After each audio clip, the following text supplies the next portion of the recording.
Thank you and welcome to the show this morning.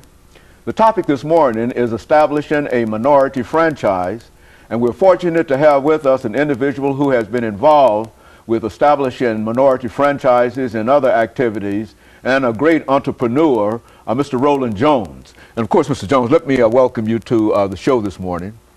Thank you. It's a pleasure to be here. And to tell you how delighted we are to have you here, Mr. Jones, and I think that we indicated up front that you are a great entrepreneur, and that might be outstretching it in a real sense, but as soon as you give us some information about your background, education, and some of your experiences within the context of establishing minority franchises, I think that people will understand what we meant when we said that you've really been involved and you are indeed a great entrepreneur. Let's start off by talking about your background, education, and some of the things that were important in terms of your life that led you to us today.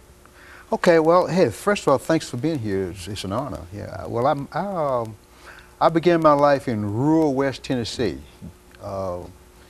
back at around the outbreak of World War II. That's when I was born, and all my values were shaped there. And of course, I went on to graduate from high school in Memphis.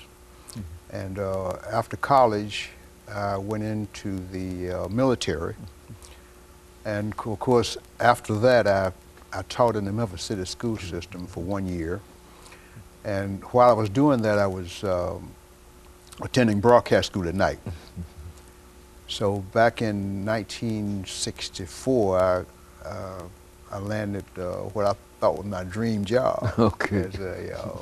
As a radio announcer in the Mississippi Delta. And of course, that didn't work out too well. I enjoyed it, but there were some restrictions on the things I could do, and I wasn't pleased with that. And as a matter of fact, I ended up getting fired. Okay.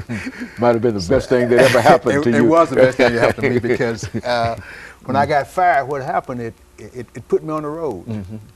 And I ended up in Washington, D.C., in an employment counselor's office.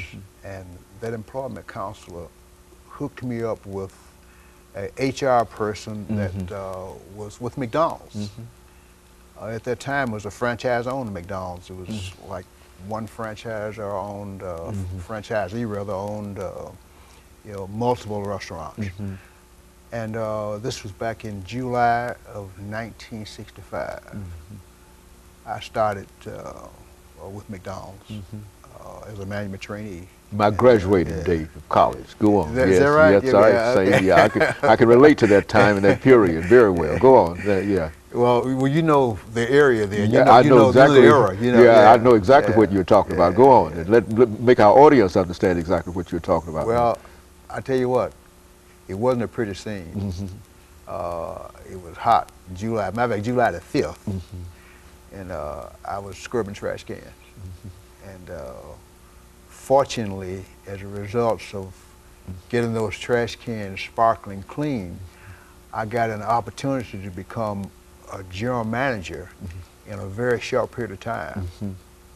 And then, of course, came an opportunity to join McDonald's at the corporate level. Of course, broke racial barriers there.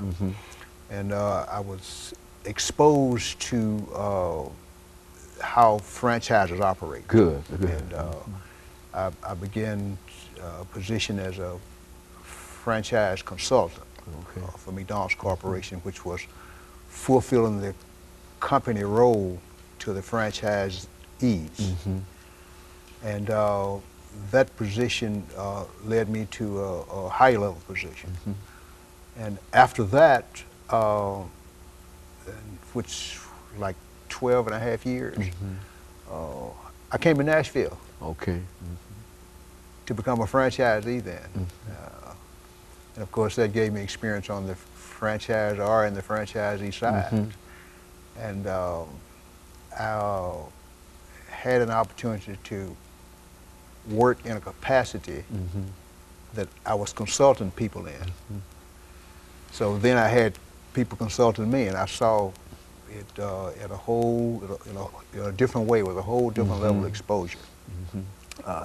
And having the opportunity to meet the leader, which was Ray Kroc, founder of McDonald's Corporation, and hang out and work around it with people like Okay, that. and we're getting ready for our first commercial break, but let's, when we come back, let's talk about your relationship with Mr. Kroc and some of the other things that you being the minority in that kind of situation and how it felt in reference to how they reacted to you.